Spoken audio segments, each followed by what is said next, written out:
నార్సింగి పరిధిలో ఒక అమ్మాయిని ఒక వ్యక్తి వైజాగ్ సంబంధించిన వ్యక్తి అనుకుంటాను అతను మోసం చేశాడు, నన్ను వాడుకొని వదిలేసేసి వేరే పెళ్లి చేసుకున్నాడు అనే కంప్లైంట్ మీద మా వాళ్ళు కేసు రిజిస్టర్ చేసి ఆ కేసు దర్యాప్తు భాగంలో అతను ఉన్నటువంటి ప్లేస్కి సెర్చ్ కోసం అంటే వాని అప్రహెన్షన్ కోసం వెళ్ళినప్పుడు అక్కడ అబ్బాయి దొరికాడు.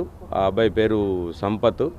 వాళ్ళకు సంబంధించిన బ్రదర్ ఇల్లు షణ్ముఖ్ అని, అతను ఒక యూట్యూబర్ అని చెప్పి తెలిసింది. వాళ్ళ ఇంట్లో వాళ్ళ బ్రదర్ ఉన్నప్పుడు అతను పట్టుకోవడం జరిగింది. దీనికి సంబంధించినటువంటి అమ్మాయికి సంబంధించినటువంటి 420, 376 కేసులతో పాటుగా ఆ సెర్చ్ అండ్ సీజర్లో భాగంగా దొరికినటువంటి NDPS కంటెంట్కి సంబంధించిన సెక్షన్లతో పాటుగా కేసు చేసి రిమాండ్ చేయడం జరుగుతుంది. సార్ సెర్చ్ సమయంలో అక్కడ షణ్ముఖ్ కూడా ఉన్నాడు. అది ఇంకా వెరిఫికేషన్ చేస్తూ ఉన్నాము. ఇన్వెస్టిగేషన్లో నెక్స్ట్ వచ్చిన దాన్ని బట్టి ఫర్దర్ ఎవిడెన్స్ అదంతా ఇంకా ఇన్వెస్టిగేషన్ జరుగుతూ ఉంది. అదంతా మీకు క్లారిటీగా ఇన్వెస్టిగేటింగ్ ఆఫీసర్ తోటి కరెక్ట్గా అనుకుందాం. లేదు ఇప్పుడు ఇంకా మేమంతా విచారణ దశలో ఉంది కాబట్టి తర్వాతనే అన్ని డీటెయిల్స్ చెప్తాం. Okay, right, thank you.